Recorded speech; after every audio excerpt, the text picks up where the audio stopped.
Fala galera, tudo bem com vocês? Hoje, 1º de janeiro de 2023, queria desejar aí, claro, né, um feliz ano novo, que seja um ano muito próspero para todos nós, tanto em saúde como em alegria e sobretudo, né, pessoal, não poderia faltar nos investimentos, que a gente tem aí muitos lucros e muita renda passiva positiva, beleza? Gente, o vídeo de hoje, o primeiro vídeo aqui do canal desse ano, eu queria bater um papo com vocês sobre 4 opções de fundos imobiliários para 2023. Tá? São 4 fundos que eu vejo com bons olhos. São fundos que não necessariamente estão nos holofotes, né? Inclusive, eu vou até comentar um pouquinho mais para frente para vocês que eu poderia muito bem trazer aqui no canal, né, fundos já consagrados, né, fundos muito bons que a gente já tem aí no mercado há muito tempo, como HGLG, HGRU, o ALZR, enfim, tantos outros fundos aí que já são hiper consagrados na Bolsa de Valores, mas não é esse o meu intuito desse vídeo. Tá? O meu intuito é apenas trazer para vocês aqui 4 opções um pouquinho diferentes. Inclusive, 2 desses fundos que eu vou citar, eu já trouxe aqui um vídeo no canal, vou comentar rapidamente sobre eles. E são fundos que eu vejo com muito bons olhos. Tá? E por que eu vejo? Porque são fundos que têm um grande potencial de valorização de capital, porque hoje estão sendo negociados aí abaixo do seu valor patrimonial, tá? Isso é muito importante. E também são fundos que tendem a pagar bons dividendos aí em 2023. Beleza? Então, se você quiser conhecer esses 4 fundos, fica aí até o final do vídeo. Prometo que eu vou tentar ser mais curto nesse vídeo aqui, tentar mudar um pouquinho o tempo de duração do canal para 2023, aí fazer vídeos de até 10 minutos. Enfim, conto com o seu apoio, gente. Se inscreve aí no canal se você não é inscrito, curte o vídeo e comenta aqui embaixo também se você possui algum desses 4 já em carteira, tá bom? Então vamos para o vídeo. Lembrando, galera, que esses 4 fundos que eu trouxe para vocês aqui como boas opções, eu tentei diversificar bastante, tá? Então eu trouxe 2 fundos de papel, sendo que um deles é do tipo high grade, né, um pouco mais conservador, e o outro mais arriscado, do tipo high yield, e 2 fundos de tijolos, tá? Um de lajes corporativas e um de logística, tá? Então a ideia é começar já 2023 com uma carteira bem diversificada e com sendo, né, além da diversificação, 4 ótimas opções com potencial de ganho de capital muito grande, porque eles estão sendo negociados aí bem abaixo do valor patrimonial, beleza? Bom, o primeiro fundo, RBRR11, é um fundo do tipo high grade, um fundo bem conservador. Se você se interessar por esse fundo, baixe esse relatório gerencial e leia ele com mais calma, porque eu vou passar aqui de uma forma um pouco mais rápida para o vídeo não ficar muito longo, e certamente tem muita informação aqui que é importante de você entender e de conhecer, tá? Lembrando, galera, que esse relatório, particularmente falando, é um dos que eu mais gosto dos fundos que eu tenho, tá? É um relatório bem completo, com muitas informações interessantes. Ele traz aqui até mesmo a evolução do indexador em relação à porcentagem do CRI. Eu vou mostrar para vocês um pouquinho mais embaixo ali. Então a gente consegue ver como que a gestão tem trabalhado, para onde que a gestão tem distribuído aí, né, direcionado o fundo. Assim, não é porque eu sou cotista que eu sou suspeito para falar, até porque eu falo bastante mal aí de vários relatórios, né? Vide o ARCT11 e outros tantos aí. Mas é um relatório que eu gosto bastante. Então, pelo fato de eu passar bem rápido por esse e por outros também que eu vou citar aqui no vídeo, baixa ele e leia ele na íntegra, tá? Vale muito a pena. Primeira informação, o PL do fundo. A gente está falando de um patrimônio líquido de quase 1,3 bilhões de reais, tá? Um patrimônio bem relevante. E aqui o spread do fundo já, né? Dando um spoiler, IPCA mais 7 e CDI mais 2,7. Então percebam que é uma taxa bem conservadora, né? Um dos motivos que faz desse fundo um fundo high grade. Eu destaquei aqui também a movimentação de novembro, não vou ler aqui, claro, mas é bem interessante ver para onde que a gestão está caminhando, tá bom? Já esse outro destaque, galera, eu faço questão de citar aqui para vocês, porque é algo que traz uma garantia, uma segurança muito grande para o credor, aliás, para o cotista, tá? É algo que realmente faz esse fundo algo muito conservador, muito seguro. Por quê? Porque 43% das garantias, olha só que interessante, elas estão localizadas em regiões prime de São Paulo, como Faria Lima, Jardins, Pinheiros, entre outros.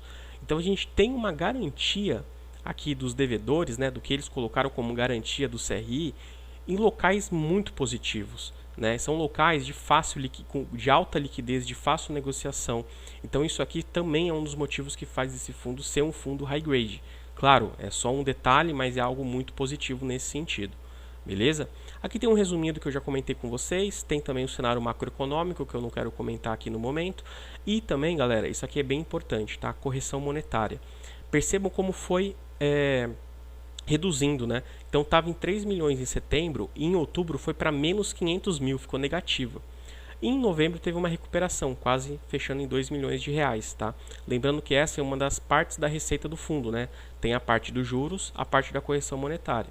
E por que foi caindo? E especificamente por que em outubro foi negativo?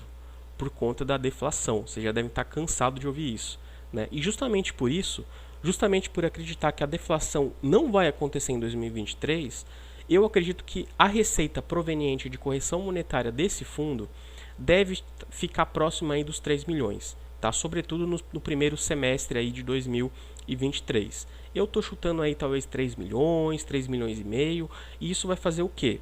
Vai fazer com que a distribuição por cota seja aumentada.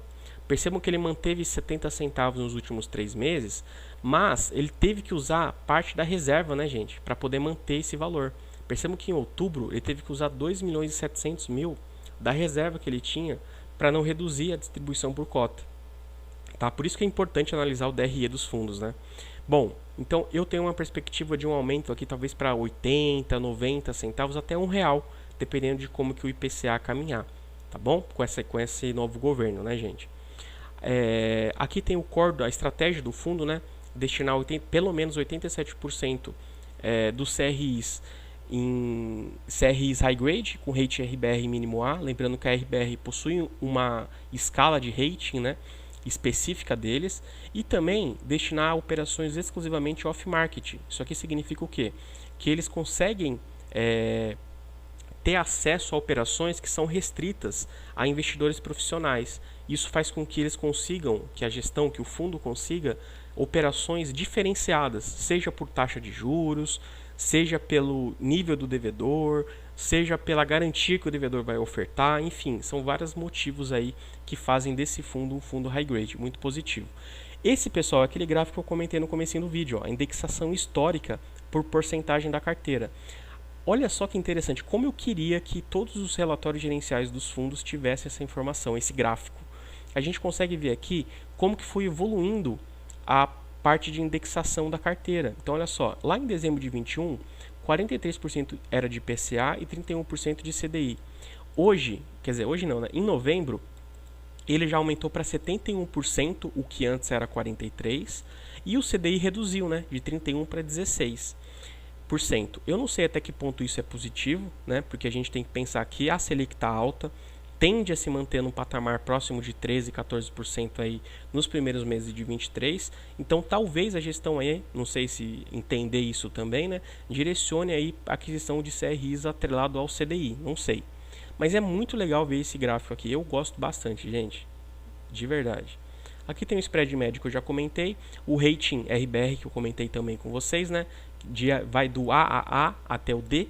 Percebo que 92% estão alocados dos ratings, né, das operações do rating estão alocados em A ou mais, sendo que a maior parte está em AA-. Olha só que interessante, né? E pouquíssimos aqui alocados abaixo de A, né, sendo a maior parte em BBB aqui, tá bom? E eu destaquei aqui também, gente, só um pouquinho dos devedores do CRI, né? Outro motivo que faz esse fundo ser um fundo bem conservador, né, bem high grade.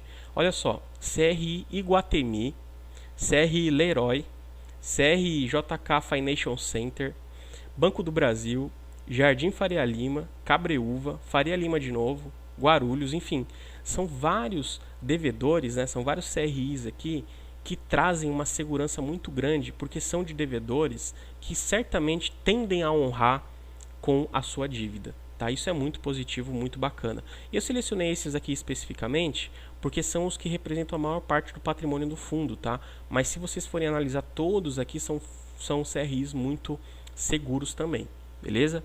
Gente, eu acho que é isso, tá? Quanto ao RBR, como eu já falei, se você se interessou pelo fundo, baixa o relatório gerencial e dá uma lida nele completo, porque é um relatório bem completinho, beleza?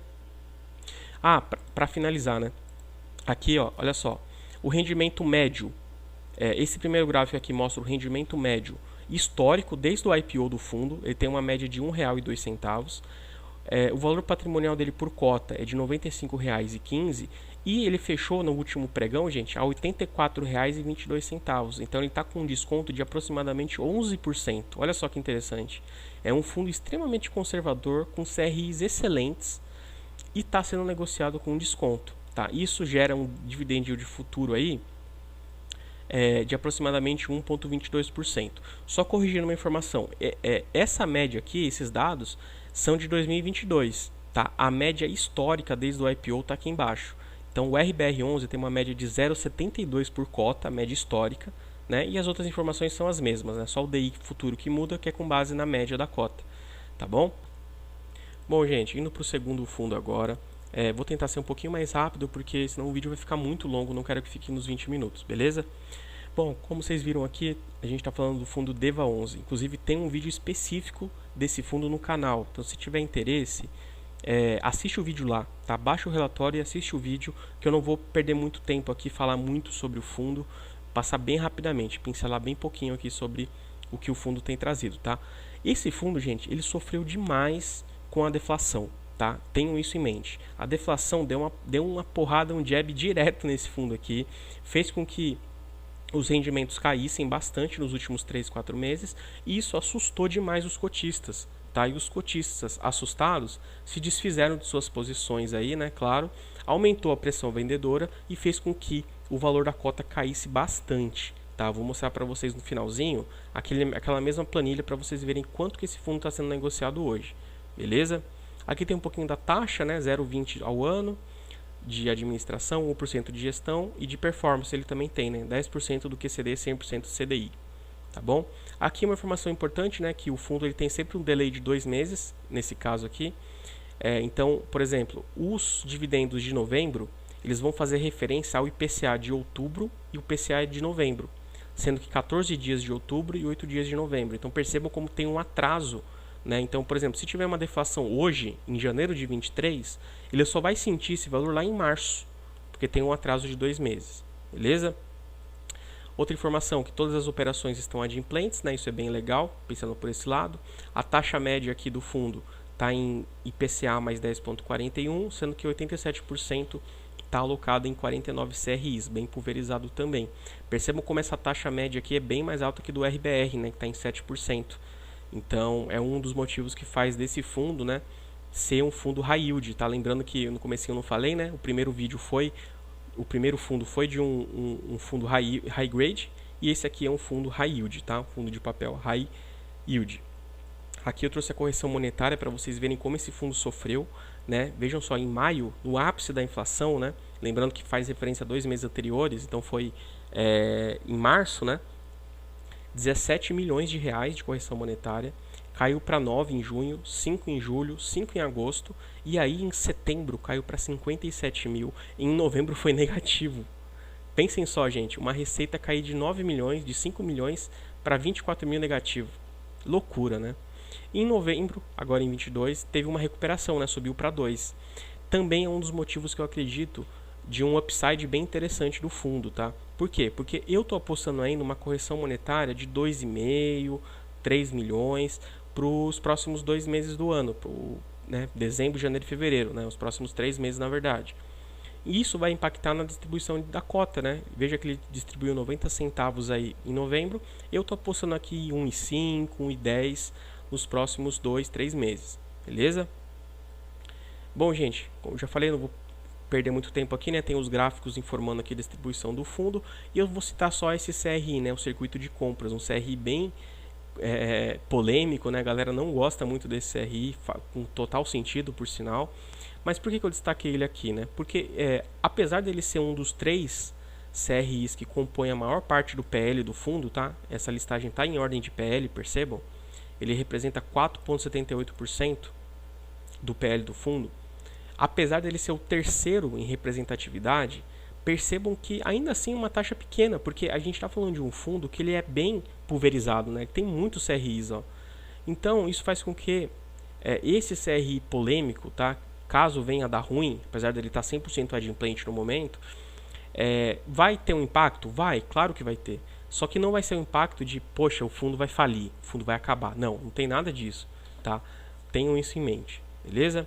Gente, basicamente é isso, tá? Aqui vai falar um pouquinho mais do portfólio de fundo e dos CRIs. Caso vocês tenham interesse, baixem o relatório e assistam o vídeo, beleza? Bom, o segundo fundo, gente, falei aqui já no canal recentemente, fundo AIEC11, fundo de tijolo, um fundo de laje corporativa. Tá, esse aqui é o relatório de novembro. Gente, eu falei bastante desse fundo aqui nesse vídeo, ó. Assistam, o vídeo tá muito legal, tá muito bacana, tá? Então se você pensa em ter um tijolo aí, olha só, ele tá pagando mais de 1% ao mês. Olha só que interessante, né? Que bacana. Antes, galera, eu acabei esquecendo, né? Vamos mostrar aqui rapidinho do DEVA. Acabei esquecendo de colocar aqui, ó. O DEVA, tá? Nos últimos 12 meses, ele pagou 1,13 por cota. O VP dele está em 101. Ele fechou o último pregão aí do ano em 87,25. Olha o tamanho do desconto que tá, gente. 0,86 VP, tá? E se a gente pegar desde o IPO, a média aumenta, né? Justamente porque em 2022 ele apanhou muito por conta da deflação. Então, olha só, desde o IPO a média foi para 1,37. Tá? Isso dá um dividend yield futuro aí de aproximadamente 1,57% ao mês. Olha só que oportunidade, né, gente? Loucura. Bom, voltando para o AIEC11, tá? É um fundo de laje, já falei para vocês. Ele tem um patrimônio aí de quase 500 milhões de reais, tem uma taxa de administração e gestão de 0,75 e uma taxa de performance um pouco diferente, né? 20% sobre o dividend yield maior que 6% ao ano, tá bom? Aqui tem alguns gráficos interessantes. Vejam como o dividendo do fundo, né, entregue foi bem constante, com exceção de março, que teve um boom, teve um valor bem alto aqui de 1,31, mas ele mantém aí algo em torno de 70, 75 centavos, tá bom? E eu já vou mostrar para vocês por quanto que ele está sendo negociado, tá, gente? Bom, aqui tem o resultado por cota, né, histórico, que ele traz aqui algumas informações interessantes. A liquidez é uma liquidez que não é muito alta, né, gente? Vamos ser sinceros, 523 mil reais por dia. Não é muito alto, não tem muito o que falar, mas é um fundo que ainda assim você consegue entrar e sair sem maiores problemas, beleza? O crescimento também é bem positivo de citar, né? 122% nos últimos 12 meses. É um fundo que tem crescido aí a sua base de cotistas. E aí, galera, vem o seguinte. Esse ponto que vocês precisam ponderar também, tá? Esse fundo, essa laje corporativa, ele possui dois ativos. Só dois ativos. Sendo que o Rocha Verá, ele corresponde a quase 70% da receita. Então, apesar dele ter dois ativos, ele é quase um monoativo, mas ele não é monoativo, ele só é quase, tá bom? Porque os outros 30%, quase 33%, está na outra torre que ele possui, que eu já vou citar para vocês, tá? Esses são os inquilinos, né? O do Rocha Verá, o DOW, não sei exatamente qual que é essa empresa, e o IBMEC, no Standard, tá bom? Os indexadores do contrato é IGPM, vejam que são fundos... Aliás, são contratos atípicos, né? Olha só que interessante. Lembrando que contratos atípicos são aqueles que geralmente possuem uma duração maior, são mais específicos para atender aquele inquilino que contratou, que alocou aquele espaço, né? Então, é bem interessante. É difícil ver um tijolo, aliás, uma laje corporativa com um contrato atípico, beleza? E olha só que interessante, né? O Rocha Verá, olha que prédio lindo, né? Um prédio moderno. Ele está em São Paulo, extremamente bem localizado. Ó, ele está aqui, está do lado do Shopping Morumbi, tá? Do lado da Marginal Pinheiros. Então, assim, uma laje muito bem localizada, gente. Não à toa ele está 100% ocupado, né? Então, assim, realmente é muito interessante. E de ABL, né? Área bruta locável de quase 15 mil metros quadrados, beleza? E o segundo prédio, né? O Standard Building, é um pouco mais conservador do ponto de vista arquitetônico aqui, né, em comparação ao Rocha Verá. Ele está localizado no Rio de Janeiro, então é um ativo em São Paulo, outro no Rio de Janeiro. Só que, apesar de ser no Rio de Janeiro, galera, ele está extremamente bem localizado. Vejam, aqui é o aeroporto Santos Dumont. Olha só que interessante, aqui é a Baía de Guanabara. Aqui a gente tem mais ou menos o centro, né, um pouquinho mais aqui para o lado. Então, assim, é um prédio que está extremamente bem localizado também, tá? Isso é muito positivo. Bom, se vocês quiserem saber mais sobre esse fundo, vejam o vídeo e analisem o relatório gerencial, galera, beleza? Bom, galera, para fechar o vídeo então, tá? O quarto fundo imobiliário é um fundo de logística. Eu estou falando do PLOG, tá? E esse fundo, gente, ele é um monoativo, tá? Percebam que ele tem 3 galpões aqui, na foto dá para perceber, né? O Parque Logístico de Pernambuco, PLOG. apesar dele ter 3 galpões, eles estão localizados um do lado do outro, né? Então isso faz dele, de certa forma, monoativo, tá? Então é algo que você precisa considerar. Precisa avaliar se esse risco está já precificado no valor que ele está sendo negociado, tá bom? Antes, galera, mais uma vez, eu esqueci de mostrar para vocês aqui a tabelinha, né? Então, olha só, a gente vê que o AIEC11 ele tem uma média no ano de 77 centavos por cota, o valor patrimonial dele está em R$ 102 e, pasmem, ele está sendo negociado, tá no último pregão de 22, em R$ 69, gente. Olha que loucura, olha o desconto que ele está sendo negociado, tá? 32% de desconto, isso aqui é surreal, né? Surreal. O Pelog eu acabei adiantando aqui já, mas eu já vou mostrar para vocês, tá? E desde o IPO a média cai um pouquinho, né? A tendência é que quanto mais haja tempo, né, de histórico, a tendência é aproximar bastante da média. Então a média cai para 66 centavos e aqui não muda, né, gente? O valor patrimonial dele e o valor atual, tá? Depois eu vou falar sobre o Pelog aqui, já adiantei, já vou deixar aqui certinho também, tá bom? Mas já vou comentar sobre isso com vocês.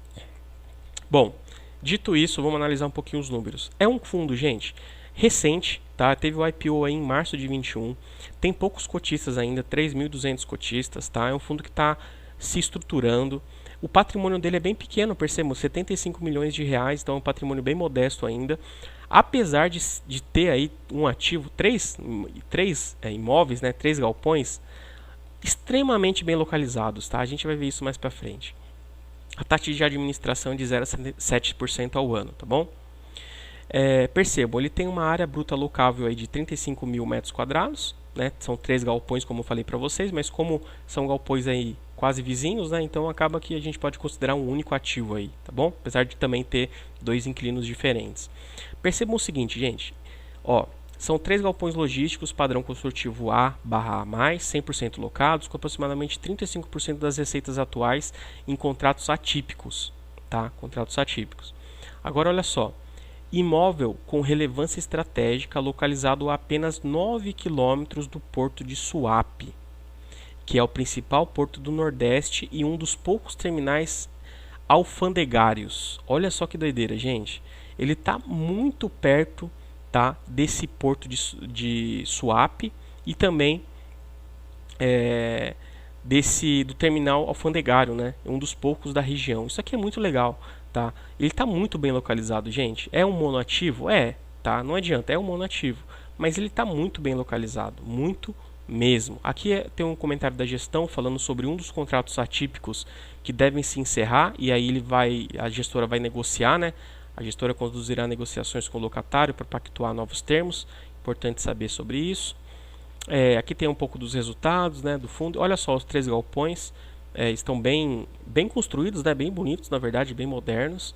Tá? Aqui tem um pouquinho da receita de cada um desses galpões, a liquidez, aí de média de 81 mil reais. Liquidez média diária, veja que é uma liquidez bem baixa também, né, gente? Mas como eu falei, é um fundo novo, um fundo que tem muito potencial de crescimento. Beleza? Vou descer mais um pouquinho aqui, né? Aqui eu falei para vocês já, os imóveis, eles estão aí localizados no Parque Logístico de Pernambuco. Olha só que interessante, né? O valor do investimento foi de 66 milhões de reais, lá em março de 21. Tá? E agora, como vocês viram, né? O patrimônio do fundo já está em 75 milhões, né? 75 milhões, olha só a valorização que teve. Bem interessante esse ponto, né? Aqui tem alguns gráficos, né, gente, sobre os 2 locatários e tal. E a localização, olha só que interessante, né? Aqui, ó, onde eu estou marcando primeiro aqui, é onde estão esses galpões, tá? Aqui é a refinaria Abreu e Lima, tá? 2 km de distância. Aqui é a Petroquímica Suape, tá? O número 3. O número 4, olha só que interessante, é o Porto de Suape, gente. É um dos portos mais movimentados do Nordeste inteiro, tá? E o 5, ele colocou aqui, né, o Estaleiro Atlântico Sul, tá bom? Então percebo como ele está muito próximo, né, muito bem localizado nesse sentido. Então é um fundo que não tende a ter vacância aqui, tá? Tem uma tendência muito forte de locação, essa é a realidade. E aqui, mais uma foto aérea dos 3 galpões. E aqui é a parte interna deles, tá bom?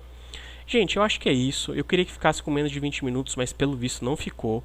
Mas eu espero que vocês tenham curtido esse vídeo. Comenta aqui embaixo se você é cotista ou não do fundo, de algum desses fundos, beleza? Trazendo aqui um resuminho, né, do ano, 76 centavos do PLOG. Olha só que doideira, gente. A média de rendimento do PLOG, 76 centavos em 2022. Valor patrimonial, R$ 100,39 por cota. E olha por quanto que ele fechou no último pregão, R$ 73. Isso dá um valor patrimonial de 0,73, tá? Um desconto de 27%, tá? Algo muito interessante. Considere, tá? Analise, veja se o risco está precificado nesse valor. Qual que seria o risco? Monoativo, tá? Verifique isso e veja se esse fundo faz sentido na sua tese de investimento, beleza? Gente, eu acho que é isso. E conto com o seu like, se inscreve no canal aí, dá aquela moral pra gente, beleza? Valeu!